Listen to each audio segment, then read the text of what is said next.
Hello, welcome back to my channel. Today I'm doing a sewing video, and you may have seen if you follow me on Instagram that I am making a last minute outfit to wear for Pride, which is a special event to celebrate the queer community, and it's going to be in London, which I'm very excited about. So I'm meeting up with friends in London for the day and I want an outfit for the occasion.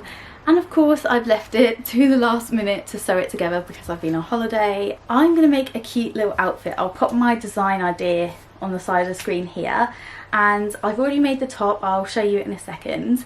And I want to make a skirt, but I don't want to just make a boring old skirt.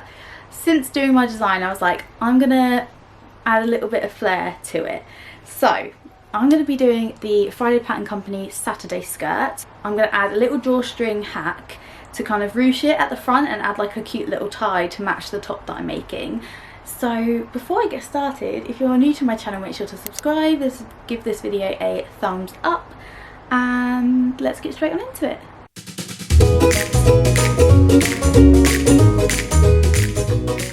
So I have my project cut out and I've got this really cute swirly rainbow fabric from Rainbow Fabrics, and I picked this up. I just absolutely loved it, and when I was planning an outfit for Pride and I saw that in my stash, I was like, perfect combo.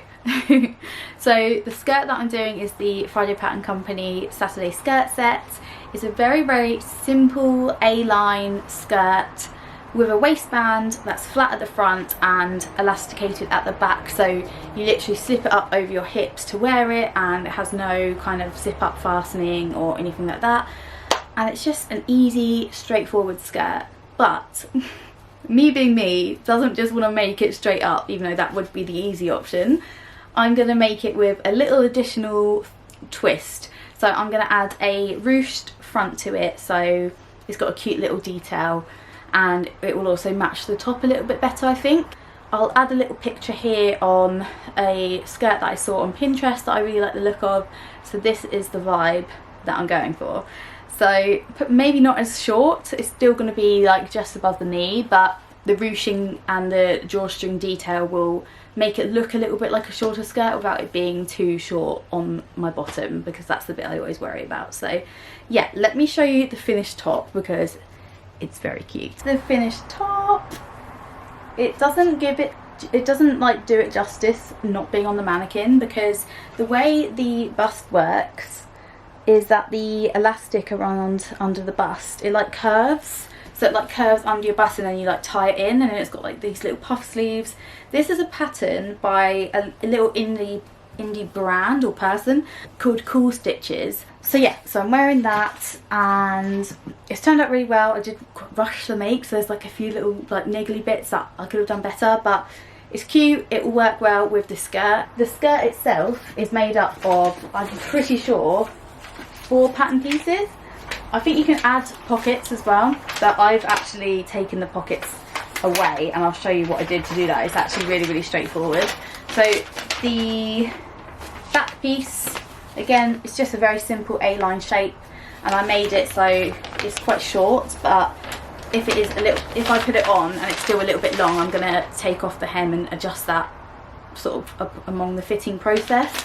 I kind of wanted to do it a little bit longer just in case. Then with the skirt front pieces, you'll see on the skirt front you have this like slant, and that's how the pocket would be fitted to it, and it would flap out like that, and you usually have a pocket in there, but I have omitted the pockets, one due to the fabric amount I had, and also this is such a silky fabric that I didn't really want to add the pockets and like create like a weird bulk there or anything, so I just want it to be really simple. The front waistband piece, and matched it up where that fold would be, and then added on that little bit of extra, so you can see there's like this much extra, and I just graded it from that bit extra down to the hip bit, if that makes sense. So very straightforward to omit the pocket if that's what you want to do. I'm not going to beat around the bush because I want this to be a very quick video for you guys. I'm going to sew the pattern as per the instructions, so the skirt front and back and the waistband, and then I'll meet you back here when it comes to the hack. I'm back. I had to change my top because it's so hot. So the skirt is constructed It's got the elasticated back and then the front, which is nice and flat, and then I've finished it on the inside. So, talking you through how we're going to do the ruched front detail with like little ties. The way I'm going to do this is I've just tried on the skirt, and I'll overlay some footage here. I tried it on, I got a feel for how it looked with the top, and I kind of put my finger, or obviously you can use a pin or whatever, and I just played around with like the ruching of the fabric and like where I wanted it to sit, and I essentially just pinched an area and I'm going to pin it so it comes up to that point. So I kind of wanted it to show off my tattoo a little bit on my leg, which you'll see in the clip overlaid, and I'm just going to pin it, and that will be like the top part of where the ruching stops. So I'm going to create a kind of channel for some ties to go through. The ties that I'm going to use for it, I'm using the same measurements of the ties for the cool stitches top, which is this little piece here. So for reference, you want to cut some fabric 3.5 centimeters wide. So that's like this small measurement. And then I've got about, I'd say 1.5 meters here, but obviously it depends on how tall you are, how much tie length you want, so that gives you an idea. So the actual ties themselves, 3.5 centimeters, and this will just be folded right sides together and sewn with a 1/4 inch seam allowance and turn through on itself. So that's how I'm creating the ties. In terms of the actual channel for them to go through, I need to create a channel that is a big enough width to have 2 layers of ties, so two rows of ties rather, next to each other like this. I'll draw a little diagram because I feel like that will, anyone that's a visual learner will be able to see it a bit better. So essentially we're having 2 ties next to each other inside a kind of channel, if you like. So I need to create this bit of fabric that's going to encase these ties onto the front of the skirt, or the back of the skirt. Actually, yeah, I'm going to put it on the back of the skirt, similar to the way the Cool Stitches top does it as well. So I'm essentially creating a rectangle of fabric. Now I'm going to lay my skirt out flat.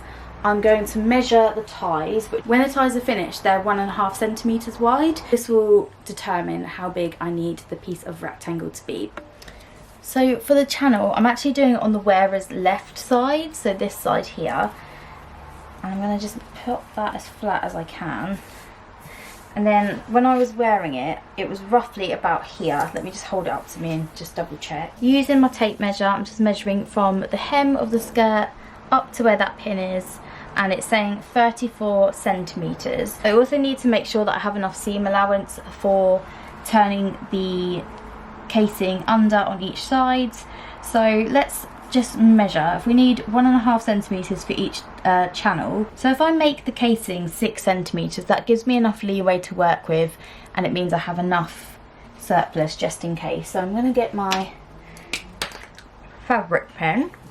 So it's 34 centimeters by 6 centimeters, and this measurement will change depending on obviously your height and everything like that, so you'll need to fit this to yourself personally. So I'm just going to create my casing, and then I'll show you how the casing will be attached onto the skirt.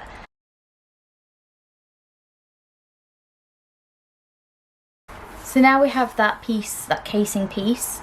We're going to iron it 1 centimeter on each side to the wrong side, like so. You also then want to sew one of the small edges under as well, 1 centimeter. In fact, we're going to do both edges. We're also going to pin and hem the bottom of our skirt, so we need to do this process before we put the casing on. So I'm just going to hem that, and then I'll show you how I'm pinning this on. Right guys, so the hem is done, and now I've got my pin here in the fabric, and I've turned it so it's wrong side facing up, and the channel is going to go on the wrong side like this, and then you will be able to see from the front the gathers that it creates from when you ruche it, but the ties will sort of stick out at the bottom here. So the way I'm going to pin this on, just where that pin is, I might even go a tiny bit higher, like here. Pin that top bit there, and then I'm just going to check that it's not gone through to the both sides of the fabric, just on the front. Lay that as sort of flat as possible. Because it's an A-line shape, the side seam will go out, but you want to kind of just line it up with the hem to make it, you know, as straight as possible. But don't worry too much, because obviously you won't see this from the outside. Just turn that around so you can see it in more detail. So there is the casing. In terms of stitching, I'm going to stitch from the hem, just sort of like, you know, a couple of millimeters away from the edge, top stitching this casing down onto the wrong side. I'm going to go up and down, and then leaving this part of the hem open 2 centimeters in, right down the middle. Put the straps on a safety pin, and then we can guide them through the casing. Once it comes through the other side, just tuck that raw edge in and then pin there, and we're going to stitch across that in a minute to sort of keep them in place. Repeat with the other one as well. Do the same thing, pin in the raw edge, and then we're going to stitch across to hold them in place, and we're finished. So let's just get this in and I can show you the finished skirt. This would be a really great way to upcycle a ready to wear skirt as well. If you don't really wear it that much, maybe it's too long, or you want to add like a fancy design feature or something, then you can just add a casing on the back. It doesn't even have to be matching fabric, it can be any fabric, because you don't see it, and then you can create a really cool effect onto a ready to wear skirt or something like that, that gives it a little bit of interest. Cool, now they're pinned in, I'm going to stitch across the top and it's done. I can put it on and show you what it looks like. Here we have it, you guys. Here's my finished Pride look. So here's my little top. This is the cool stitches top. And I'm just going to pop the camera a little bit lower so you can see the skirt. Here is the finished skirt. So I'm going to demonstrate how this pull feature works, just because I didn't want to have it done already. I wanted to show you it in action. So I've got my 2 little drawstrings here, and you just pull the skirt like this. That is the finished skirt. I feel like for me it's long enough that I feel like really comfortable wearing it. It's like just above the knee, and I can wear some like little cycle shorts underneath. You know, you could make this like a super mini skirt if you're confident enough to wear that, but how cute would this also be on holiday, like in a swimming pool or whatever. In terms of the print, by the way, you'll notice I ended up having to do the fabric like swirling down that way and then across this way, because I just didn't have enough fabric, and it's the only way I managed to get it to work. And this is the amount of scraps I have left over from this project. Like, I did so well with that, and I'm really pleased with how it turned out. I know this is like a really simple hack, but I just think it's such a great idea for adding little details like this onto ready to wear. You could do it on like a front of a top. I see a lot of those sort of like ruched tops that look like this. And again, all you need is a casing and 2 strips, and you've got a kind of ruched effect detail. So yeah, I'm all ready for Pride. Oh my goodness, it's so hot in here, so apologies that the audio quality of this video wasn't as good as usual. I literally had to have the door open and my fan on because it's a boiling hot day today, and I just couldn't have worked in here otherwise. It's like working in a greenhouse in this garden studio. So yeah, I hope you enjoyed seeing this come together. I absolutely love it. I feel happy and ready for Pride. And yeah, if you enjoyed it, make sure to subscribe to this channel, give this video a thumbs up, and I'll see you next time. Bye!